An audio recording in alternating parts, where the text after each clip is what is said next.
Welcome back to Differential Equations class. I hope that you are doing well finding Laplace transforms and that you're really perfecting those integration skills. Last time in section 4.1, we learned how to find a Laplace transform by definition. We also learned how to do that by table, and we considered using that table for finding inverse Laplace transforms. Today, we're going to learn how to actually use those Laplace transforms to solve a differential equation. So today's section is 4.2, Transforms of Initial Value Problems. Part 1, Application of Laplace Transforms.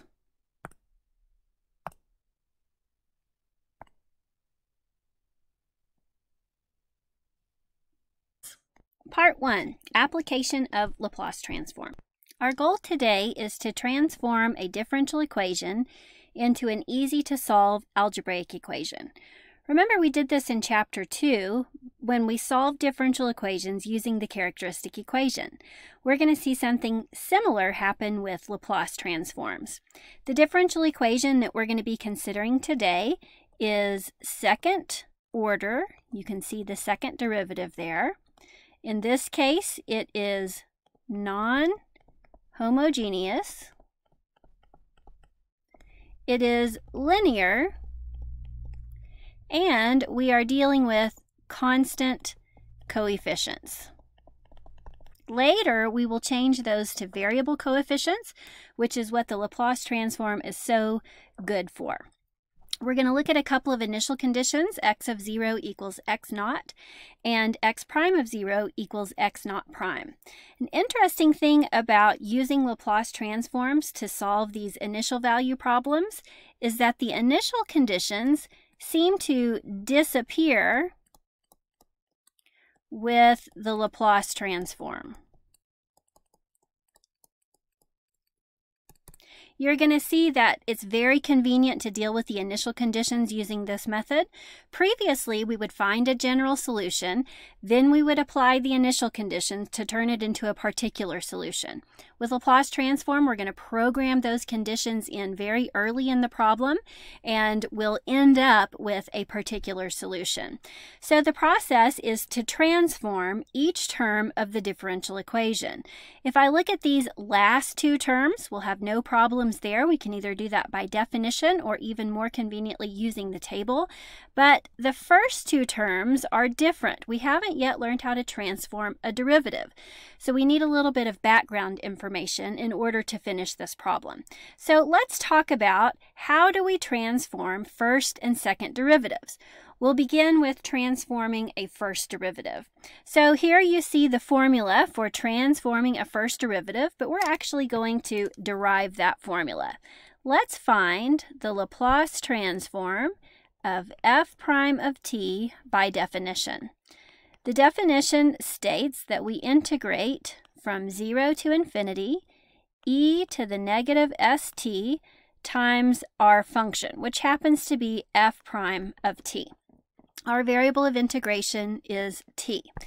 Now, we can kind of sneak our way around this problem using integration by parts.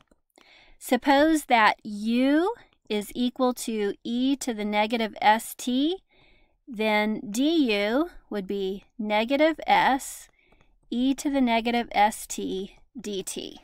Then dv is going to be all the leftovers in the problem. That's going to be f prime of t dt. That was a good choice because f prime is very easy to integrate. We just end up with f of t.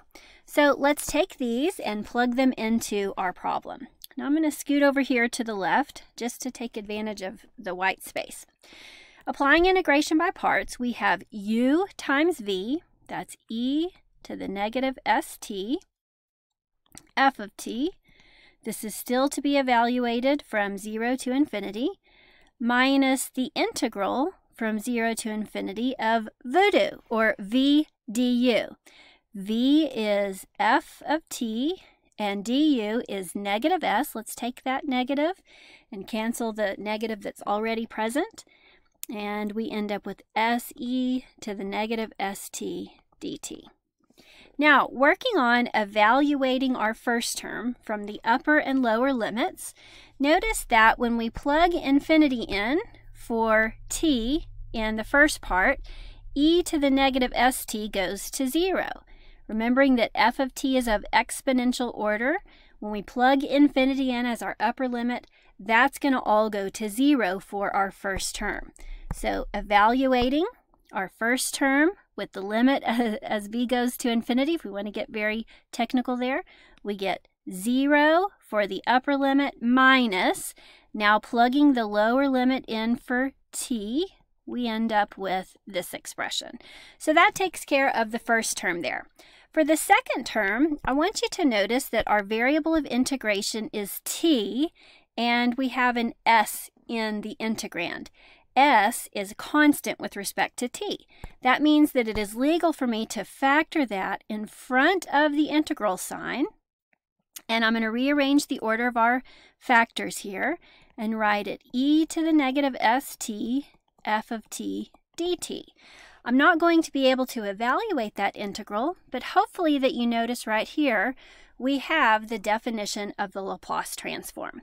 So simplifying here, we have negative f of 0, since e to the 0th is 1, plus s times the definition of the Laplace transform of little f of t. That Laplace transform is big F of s. Another way of looking at it, this part with different notation, this is the Laplace transform of f of t by definition, which is big F of s. So to complete this proof, I'm just going to rearrange the terms. We have s, big F of s, minus little f of 0. And that verifies our definition here. Observe in this definition that we have a big F and a little f, so please be aware of that. That represents the Laplace transform, and the little f is the original function of t. So what we have right here in this term is the initial condition. And again, that's going to get programmed into our differential equation early on. So we have the Laplace transform of the first derivative. Let's find the Laplace transform of the second derivative. Now to do this one, we're going to build on what we already know. To find the Laplace transform of the second derivative, we're going to do a sneaky little trick. We're going to say let function g of t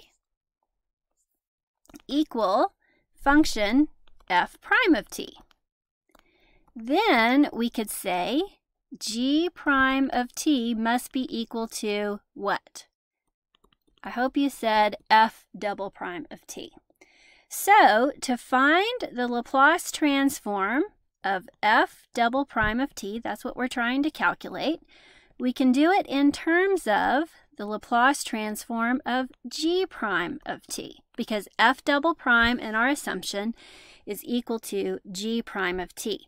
Now remember, we just derived the formula for finding the Laplace transform of a first derivative. So let's apply that new formula in this instance.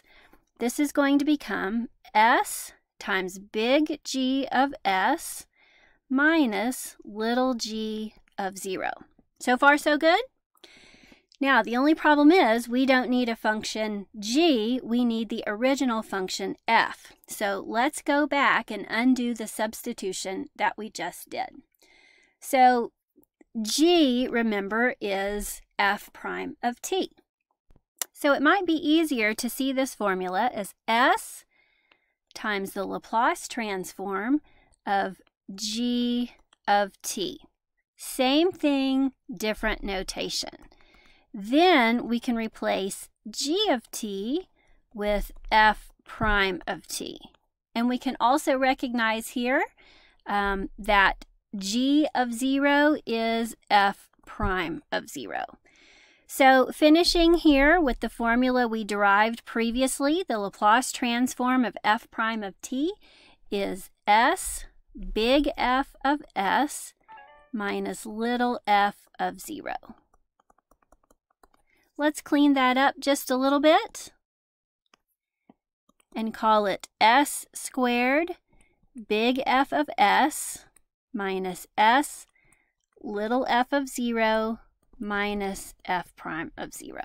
So that verifies the formula that was presented for finding the Laplace transform of the second derivative.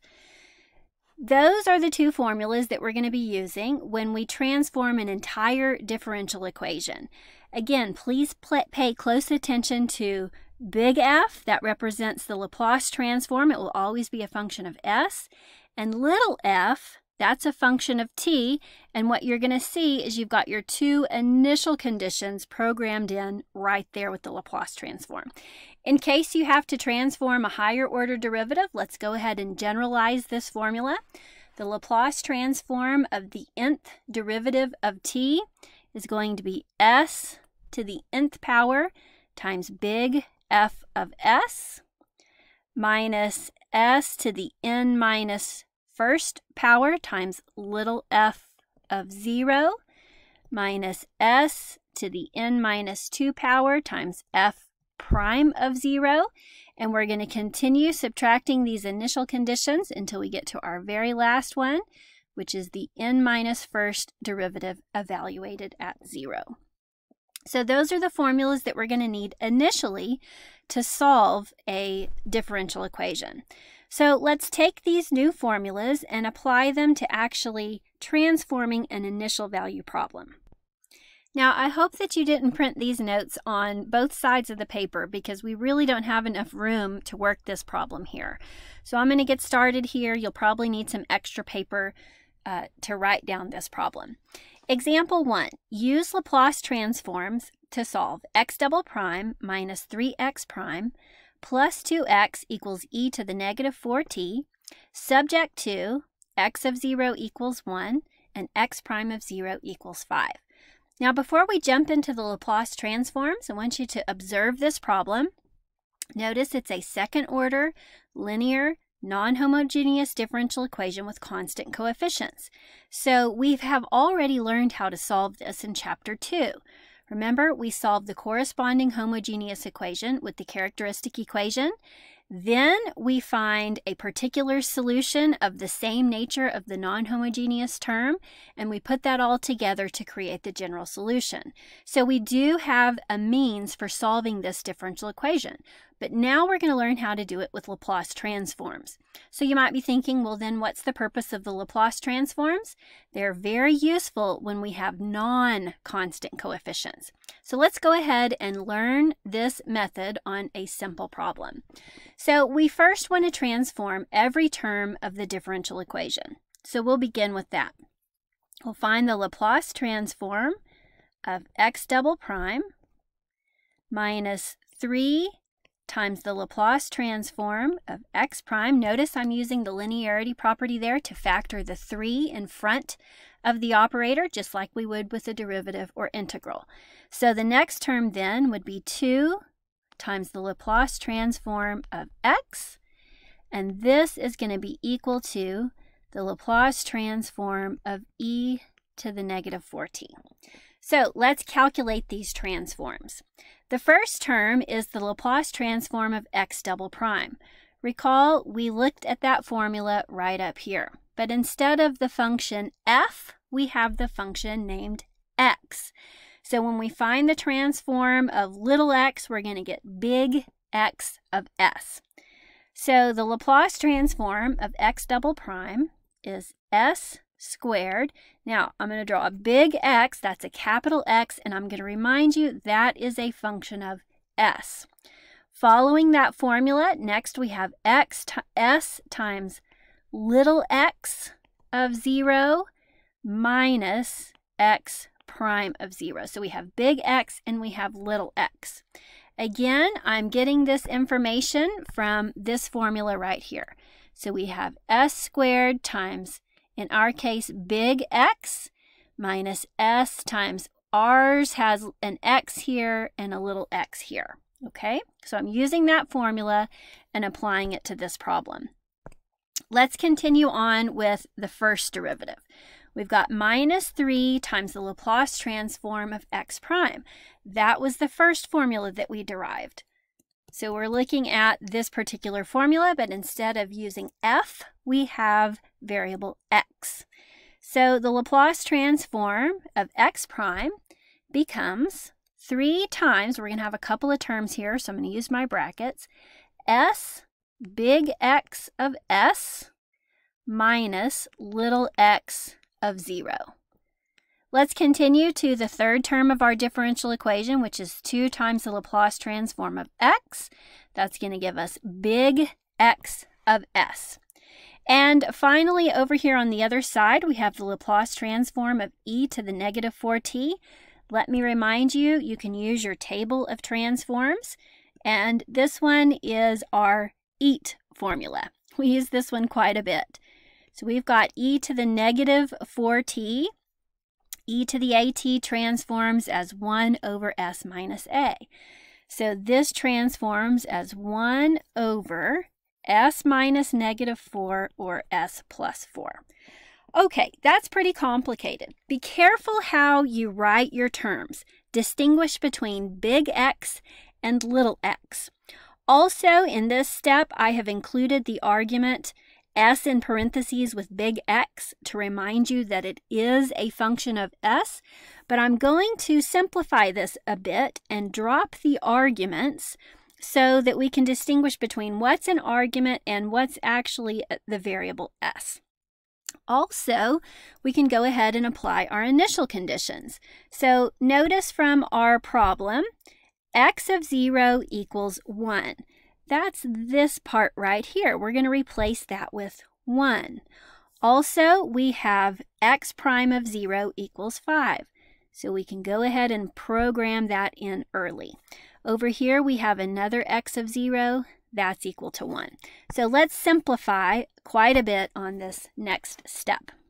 So we have s squared big X, leaving off the argument, minus s times 1 minus 5.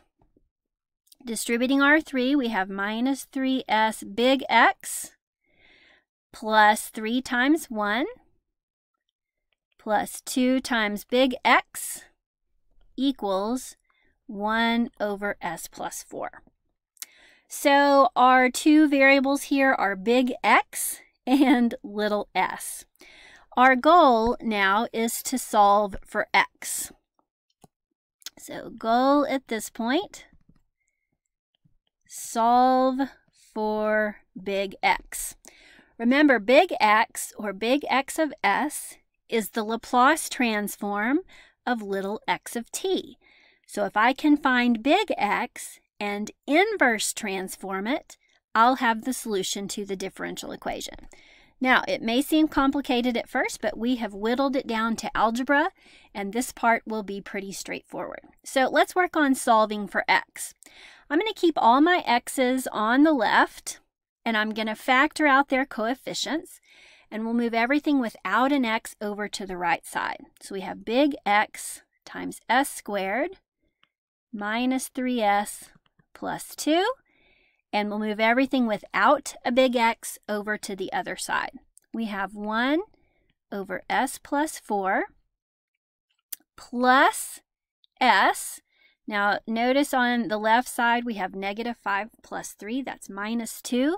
So let's add that to the other side as plus 2.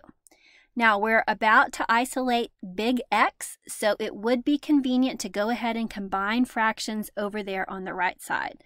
So let's do that with the common denominator s plus 4.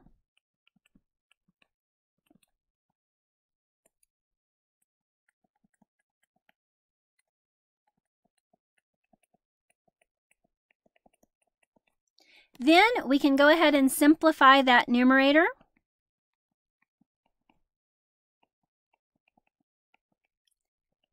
Let's FOIL and lead with our highest power term. That's going to be s squared. Then we're going to have plus 6s for our inside and outside terms. Our last terms would give us plus 8, but then we also have this plus 1 out here, so we can go ahead and write that as plus 9, all divided by s plus 4. So isolating big X, we have s squared plus 6s plus 9 divided by s plus 4, and the quadratic factor s squared minus 3s plus 2. So this is the solution to the differential equation, almost. It is the transform of the solution to the differential equation. So what we need to do next is find the inverse Laplace transform of big X of s to get little x of t, which is the solution to the dE.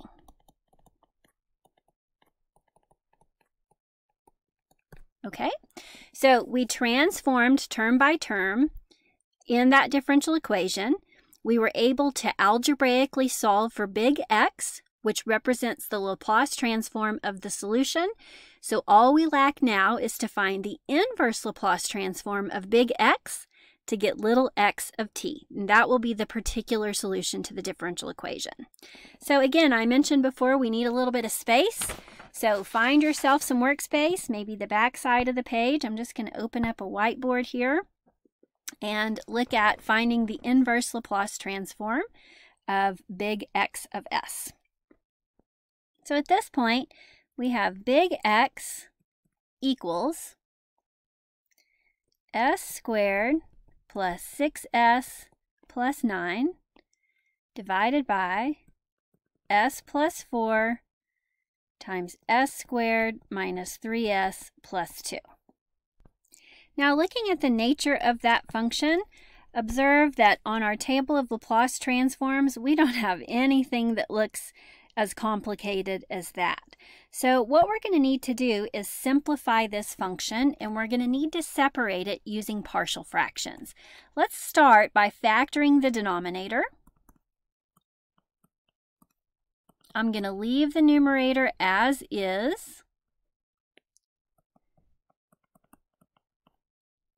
This factors s minus 2, s minus 1. Observe that if we did factor the numerator, it would not cancel with anything in the denominator. So our goal now is to separate this using partial fractions so that we can find an inverse Laplace transform from the table. So working on our algebra here, I'm going to rewrite this over on the left side. Notice we have 3 distinct linear factors in the denominator.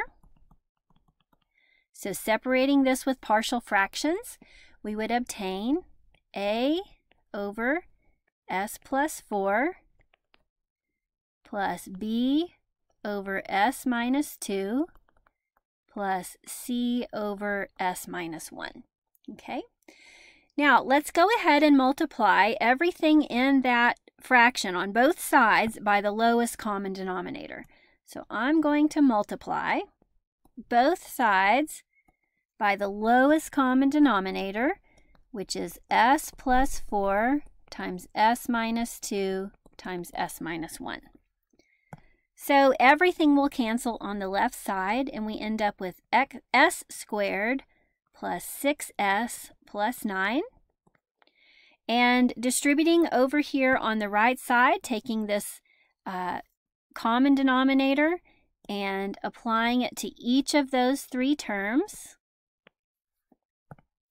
we first end up with a times the s plus 4s would cancel, and we have s minus 2 times s minus 1. Next term would have b, the s minus 2s would cancel, and we have s plus 4 times s minus 1. And finally, for c, the s minus 1s cancel, and we have s plus 4 times s minus 2. Now, we can do this either by multiplying everything out on the right side and setting our coefficients equal, or we can choose convenient values of s to solve for a, b, and c. I'm going to go for that second method, and I'm going to say, suppose that s is equal to -4. Remember, this equation is an identity. It should be true for all possible s values, including -4.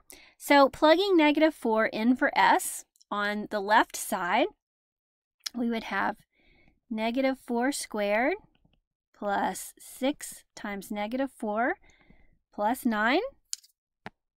equals a times -4 minus 2 is -6. -4 minus 1 is -5. Notice in the second term, when we plug -4 in for s, b would go away. B times 0 is 0.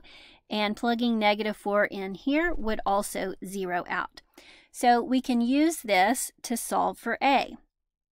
So on the left side, we have 16 minus 24 plus 9. And on the right side, we have a times 30. 16 minus 24 is -8, and -8 plus 9 is 1. So it looks like the value of a is 1/30. Okay, so let's repeat that again. Let's choose another convenient value of s. Looking at our equation up here, s equals 2 would work well. Just picking the zeros of the factors. So plugging 2 in for s, we have 2 squared plus 6 times 2 plus 9. Plugging 2 in for s is going to zero our first term out and our last term. This will allow us to plug it into the coefficients of b and solve for b. So let's do that.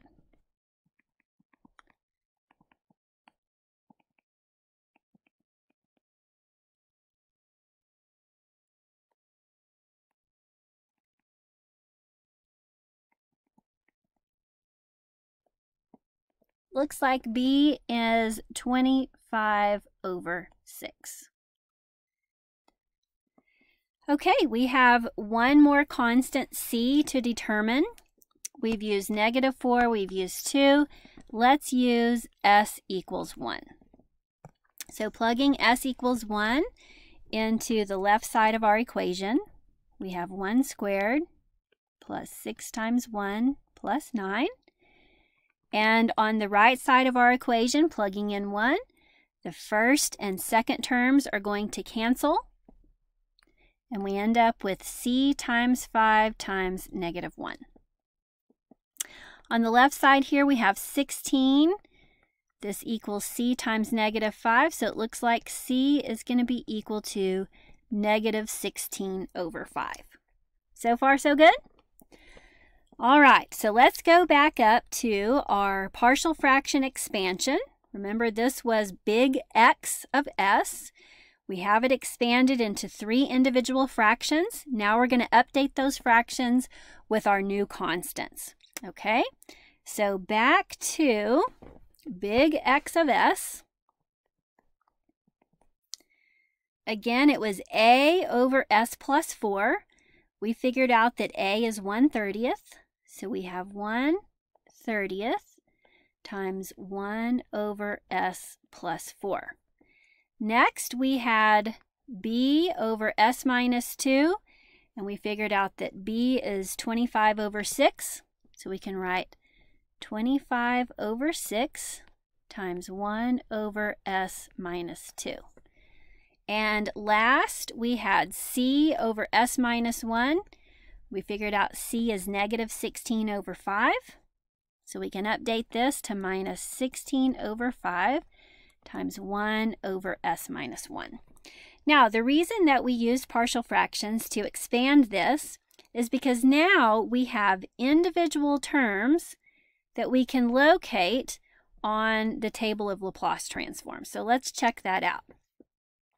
3 of our terms have this nature, 1 over s minus a, so they're very easy to find the inverse transform for. 1 over s minus a transforms back into e to the at. So let's do that. The inverse Laplace transform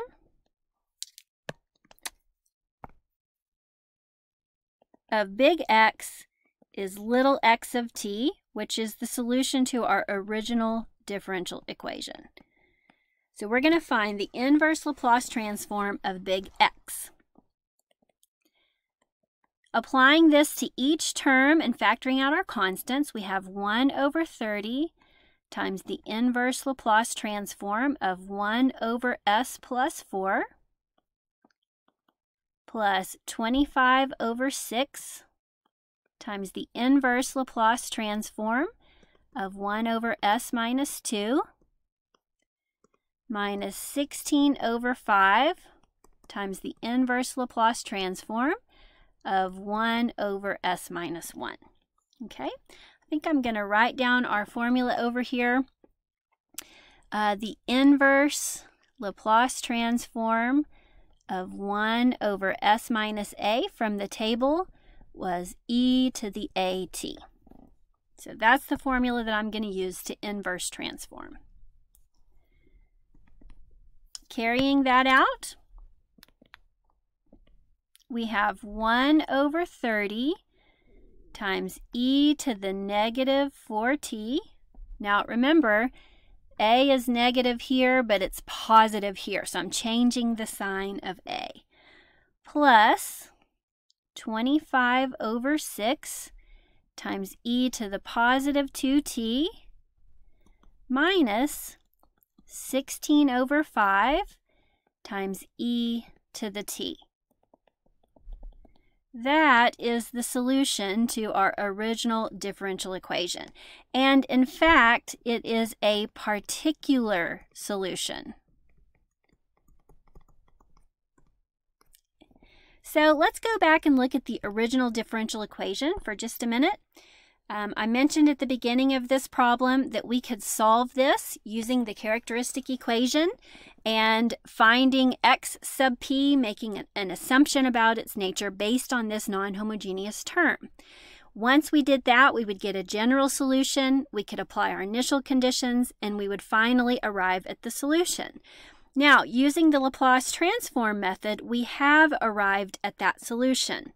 Now, if I were to solve the characteristic equation, I would get two distinct real roots, and they would lead me to this part of the solution. We would call that x sub c. Then I would, actually, I think I have them backwards, don't I? Let me make sure I do this right. E to the negative 4t is going to match our particular term. So let me slide over here. Whoops. This part would be x sub c, and this, since it matches the nature of our non-homogeneous term, that would be x sub p. And also observe that with this method, we've already got our arbitrary constants. We programmed those in early in the problem, way back here on this step. We got our initial conditions programmed in there. So we end up with a complete and particular solution for that differential equation. So again, you may think that the characteristic equation is much more efficient, and you would be absolutely right. But again, learning this method on an easy-to-solve equation will prepare us for using this method for equations that have variable coefficients. So how's everybody doing? Are you hanging in there? It looked easy with just 2 pages of notes, but it's quite a bit of algebra. So we're going to kick it up a notch. We're going to do the same process, but with a system of differential equations. And we'll do this in the context of an application. So part 2, linear systems. Consider a coupled spring mass system with masses m1 and m2 at equilibrium position with spring constants k1 and k2. So we're going back to our spring mass system, but we're building upon it. So let's draw a picture. We'll start with a rigid support, and we'll attach a spring to it. We'll assume that the spring constant is k sub 1. Then we'll hang mass m sub 1 on that spring, and it'll stretch the original spring a little bit, and it will come to rest at equilibrium position. So we'll say this is x sub 1 equal to 0. X is going to be the position of this mass, either above or below equilibrium position. So if x is positive, the mass moves down, and if x is negative, that compresses the spring and moves up. Okay, now we've looked at this before. Now we're going to build upon this and add another spring to that mass. We'll say the spring constant for this one is K sub 2, and we're going to call this mass M sub 2. Mass M sub 2 is going to stretch spring with spring constant K sub 2 a bit. It will come to equilibrium position. We'll call this Y sub 1 equals 0. So Y of t is going to give me the position of that second mass. If Y is positive, the spring is moving down. If Y is negative, then the spring is moving up, or the mass is moving up. So what we want to do is write a differential equation, or a system of differential equations that models this system. So let's give it a try.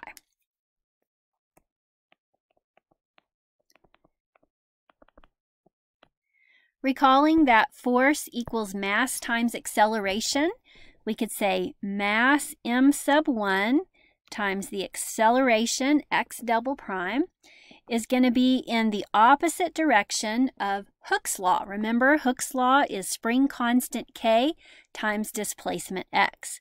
So we're going to write this negative k sub 1 x. Now, that would be true if there were no other mass attached to that first mass. But there is a second mass attached. So while the first spring, we'll call it spring A, is acting on mass M1, then the second spring, spring B, is also acting on M1. It's going to be in the same direction, or we could say at least in the opposite direction of the first spring. So we'll give it a positive spring constant. Now, the displacement by that spring is going to be affected by mass M1. Let's suppose that mass M2 moves down and mass M2 also moves down. Then the net displacement, or the net elongation of spring B, would be y minus x. Okay, so let's make a note of that. This is the net elongation of B, whereas this is the elongation of spring A. So that is describing how mass M1 is affected. But we have a second mass. Let's do mass times acceleration, y double prime. This is going to be in the opposite direction of the spring. And the spring, as we discussed, has net elongation y minus x. So this is the system which describes our coupled spring mass system. Notice we are looking at free motion.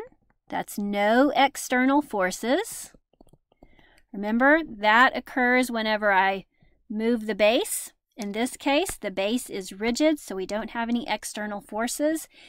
And there's no shock absorbers or anything like that, nothing to decelerate or resist the velocity of those masses. So there is no damping. So we're looking at free, undamped motion for both springs. So that's our basic system. Now let's use this in a system of differential equations, and we're going to solve it this time with Laplace transforms.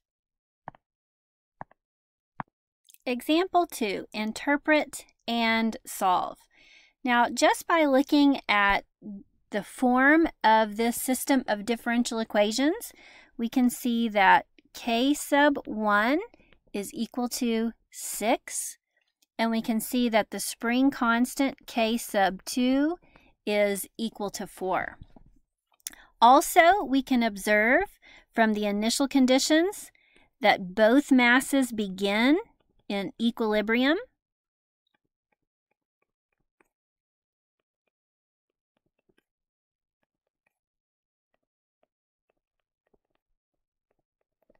Or equilibrium position. Mass M1, because it has a positive initial velocity, moves down. And mass M2, because it has a negative initial velocity, moves up. I know that can be confusing, but that is how our model is derived. Our goal is to solve this with Laplace transform. Now, just like we would in algebra, it helps to move everything over to the left side and simplify our equations a little bit. So starting with equation number 1, I'm going to collect all my terms on the left side. So we'd have x double prime. Notice we have minus 6x minus 4x for a net term negative 10x. So I'm going to add that to the left side plus 10x. And we have a term 4y on the right side. Let's go ahead and move that to the left as well. In a similar way, we can rearrange equation 2 to get y double prime minus 4x plus 4y equals 0. Then we're going to transform this system.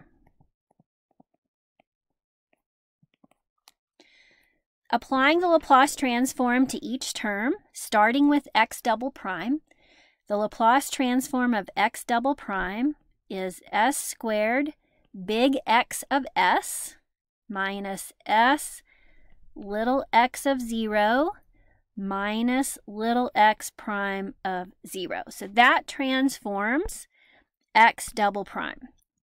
So just that part is the Laplace transform of x double prime. Moving on to the next term, we have plus 10 times the Laplace transform of x, that gives me big X, minus 4 times the Laplace transform of y, little y turns into big Y, and the Laplace transform of 0 is 0. Applying the Laplace transform to equation 2, the Laplace transform of y double prime is going to be s squared times big Y minus s little y of 0 minus y prime of 0. So again, I'm just using that formula. This is the Laplace transform of y double prime.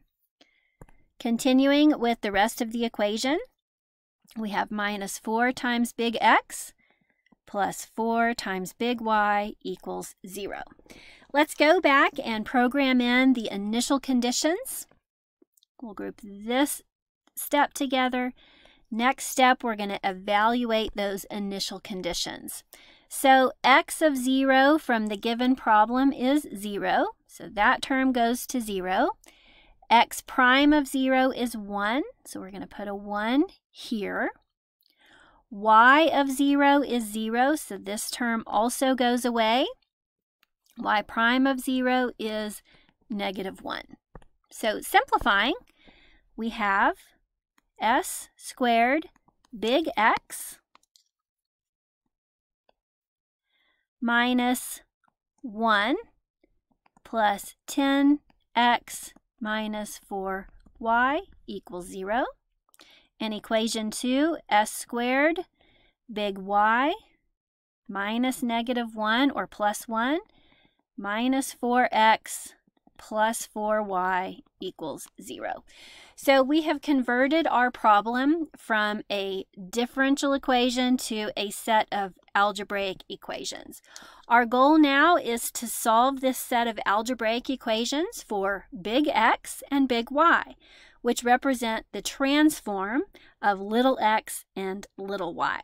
So we need to write this in a format that's convenient to solve for x and y. So we're just going to rearrange and combine like terms. I'll start by collecting my x terms together in equation 1 and factoring out their coefficients. We could rewrite that s squared plus 10 times big X minus 4y, and we'll move the constant to the other side, so it's in standard form for a linear equation in 2 variables. Working on that second equation, we have negative 4x plus s squared plus 4 times big Y equals negative 1. Now, our goal is to solve this for x and y. We've got several algebraic methods we could use to do that. Substitution, elimination, those are going to be a little bit complicated with variable coefficients. So we're going to use Kramer's rule to solve this equation. So solve with Kramer's rule. If you'll remember from algebra, Kramer's rule deals with determinants. here's what the solution looks like. If you don't know Kramer's rule, you may want to pause this, go back and review it, find some tutorials, because we're going to apply Kramer's rule to solve this system. So Kramer's rule involves finding three determinants. Let's start with determinant D. Determinant D is the determinant of my coefficient matrix.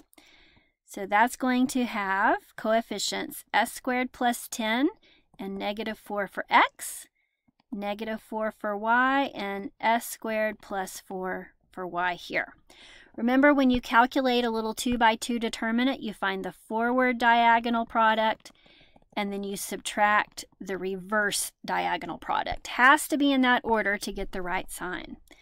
So this determinant is s squared plus 10 times s squared plus 4 minus negative 4 times negative 4, which is 16. If we simplify, we'll FOIL s to the 4th plus 14s squared plus 40 minus 16 gives us s to the 4th plus 14s squared plus 24. Let's go ahead and write that in factored form. S squared plus 12 times s squared plus 2. So that's the first of the three determinants that we need for Kramer's rule. Next, we can find d sub x. D sub x is found by replacing x's column with the constants of the system. So our new column 1 will contain values 1 and negative 1, and we'll have the original y values. So finding this determinant, our forward diagonal product is s squared plus 4. We're going to subtract the reverse diagonal product, which is 4, so we get s squared for d sub x. Then d sub y starts with the original x values, or x coefficients, and then we're going to replace y's column with those constants. So now in column 2 we have 1 and negative 1. So calculating this determinant, our forward diagonal product would be negative s squared minus 10. We're going to subtract our reverse diagonal product, which is negative 4. So we're going to end up with negative s squared minus 6. Okay, so we can assimilate the solution using Kramer's rule. Let's see here. X is d sub x over d, and keep in mind this is big X of s, which is the Laplace transform of little x that we're trying to find. So d sub x is s squared, and d is s squared plus 12 times s squared plus 2. If I can inverse Laplace transform this, I'll have the solution for x. Y from Kramer's rule is d sub y divided by d. D sub y was negative s squared minus 6. D is s squared plus 12 times s squared plus 2. This, again, is the Laplace transform of the solution for y. So we have a little bit more work to do, quite a bit more work. To finish this system, we need to next find little x of t, which is the inverse Laplace transform of big X that we have up there, big X, and little y of t, which is the inverse Laplace transform of big Y. Okay, so again, we're going to need some more space because we're going to find the inverse Laplace transform of both of these functions. So let's start with big X. Find yourself some space. Let's start with big X. Big X was s squared over s squared plus 12 times s squared plus 2. Now, from our table of Laplace transforms, although we do have a couple of formulas with the sum of two squares in the denominator, we don't have anything that looks like the current function we have. So as we did before, we're going to need to split this up with partial fractions. So let's work on doing that.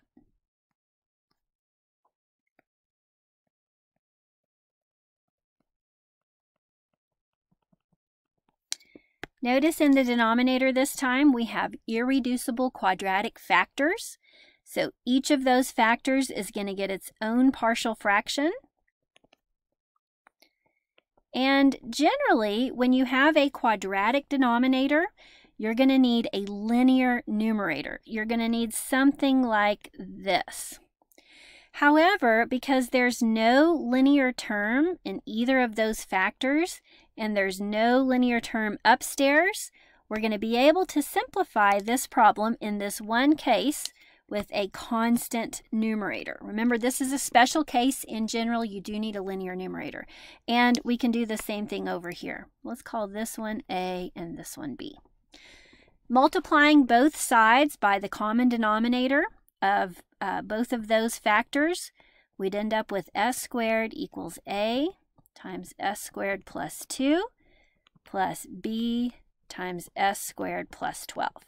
Now previously I chose specific values of s and used that to solve for our unknown constants a and b, but in this case I'm going to go with a different method of undetermined coefficients. Multiply everything out, combine our s squared terms over here and our constant terms together, and then we can equate similar coefficients. So the idea is the coefficient of s squared on this side should be equal to the coefficient of s squared on this side. So we can see 1 is equal to a plus b. The constant on the left, which is 0, is equal to the constant on the right, which is 2a plus 12b. So we have another linear system. You can solve that by substitution, elimination, or you can use RREF on your calculator. You'd end up with ordered pair solution AB, 6/5 and -1/5. So going back up to our x and recognizing that the solution to our system, our original system, little x of t, is equal to the inverse Laplace transform of big X of s, we can now expand big X of s with the values of our constants a and b. Okay, so I'm looking at this line right here using a and b. A is 6/5. We have 1 over s squared plus 12. Forgot my inverse Laplace transform. 6/5 times the inverse Laplace transform of 1 over s squared plus 12. And b was -1/5. And we need to find the inverse Laplace transform for 1 over s squared plus 2. So now we can go ahead and take a look at our table of inverse transforms. Look for s squared plus 12 and s squared plus 2. So looking at s squared plus 12, okay, looks like we have this particular form, but it requires k in the numerator. So if k squared is 12, then k is the square root of 12. And the inverse Laplace transform is going to be sine of kt.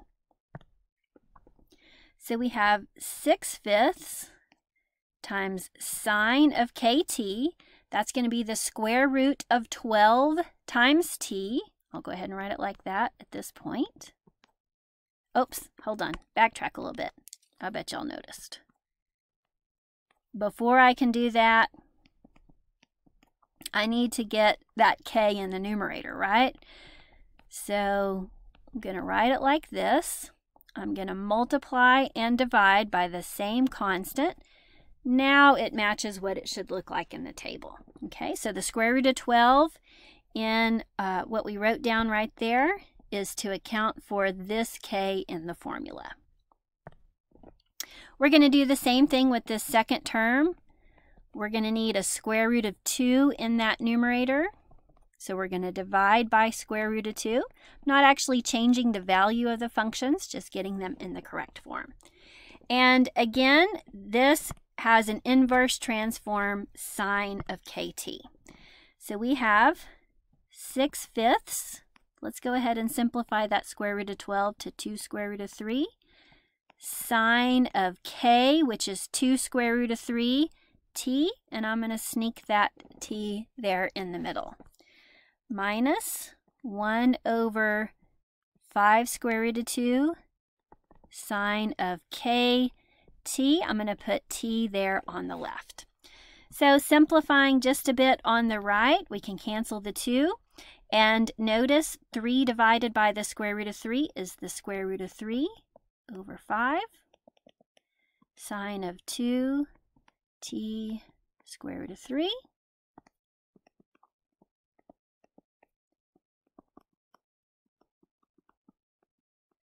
Whew, we made it. We got little x of t. That's good. We got little x of t. The bad news is we got to go back and get little y of t. So we're almost there. I'm going to come back up here, get a little space. We're going to do the same process. I'll scoot over here. And let's do this one in a different color. Let's remember what we ended up with for big Y. Big Y over here was negative s squared minus 6. This function, we're going to inverse transform it.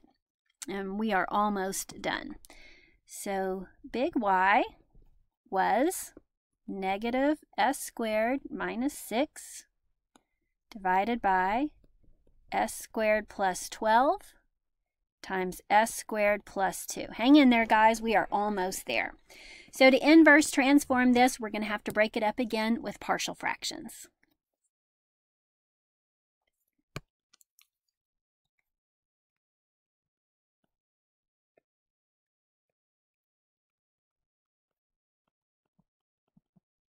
Observing the nature of those factors, again, we're just going to need constants in the numerators.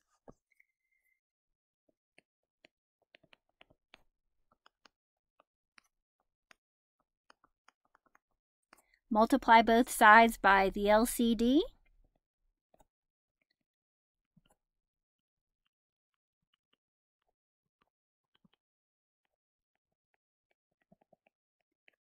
Let's multiply everything out and equate corresponding coefficients.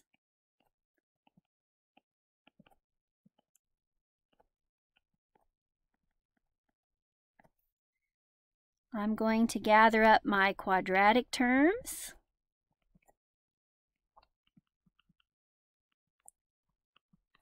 And my constant terms. And then we can set our coefficients equal. The coefficient of s squared on the left is negative 1. That's equal to the coefficient of s squared on the right, a plus b. The constant on the left, negative 6, is equal to the constant on the right, 2a plus 12b. Type that into your calculator as a matrix and apply your RREF function. You would obtain solution A is negative 3/5, B is negative 2/5. Then we can go back to our function y, just like we did over here on the first part. Our function y then can be rewritten. Let's start with this. Little y of t is the inverse Laplace transform of big Y of s, which we can expand now. Big Y is A. A is negative 3/5 times 1 over s squared plus 12. B is negative 2/5 times 1 over s squared plus 2. Okay, let's factor out our constants. I'm going to scoot over a bit here. I can do it like this. Negative 3/5 times the inverse Laplace transform of 1 over s squared plus 12. That looks familiar. We know how to do that one. And negative 2/5 times the inverse Laplace transform of 1 over s squared plus 2. So remember, we need a square root of 12 in the top for the first term. And to do that, we need to cancel it off in the denominator as well. So I'm going to do 1 over the square root of 12 times the inverse Laplace transform of square root of 12 over s squared plus 12. That way it matches the form on our table. And over here, we need a square root of 2 in the top. So I'm going to cancel it out in the bottom as well.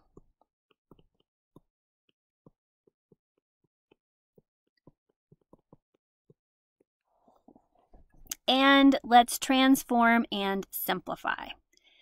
We have negative 3 over 5. Square root of 12 is 2 square root of 3. And remember, the inverse transform here is sine of kt, or 2t square root of 3. K is square root of 12, and again, that simplifies to 2 square root of 3. Working on this one, we have 2 over 5 square root of 2.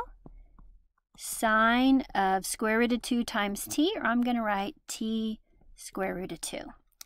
Let's simplify a bit. Square root of 3 and 3 cancel to make square root of 3 on top. So we have negative square root of 3 over 10. Sine of 2t square root of 3.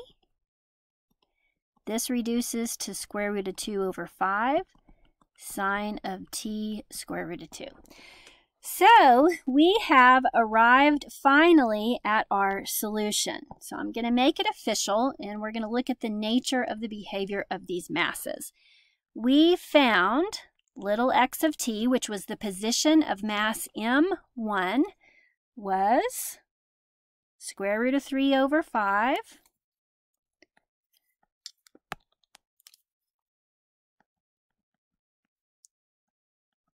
sine of 2t square root of 3 minus 1 over 5 square root of 2 sine of t times the square root of 2. Let's put this directly above y of t, which is the position of the second mass. Negative 3 square root of 10. I want you to look at the periods and amplitudes of these functions.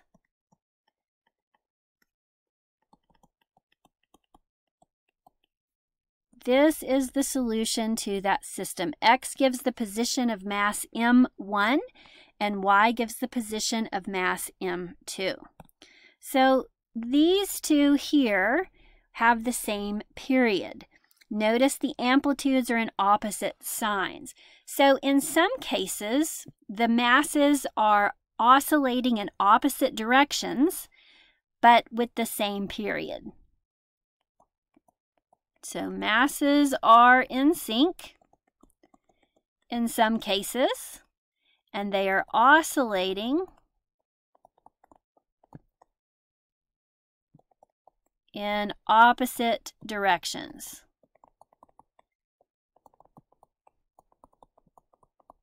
So they're in sync in some cases. Here again, since the periods match, the masses fall in sync here. And they are going in the same direction. The same direction because their amplitudes have the same sign. So this one's negative and this one's negative. So sometimes the masses coordinate and they oscillate together in the same direction, and then they sort of get off beat.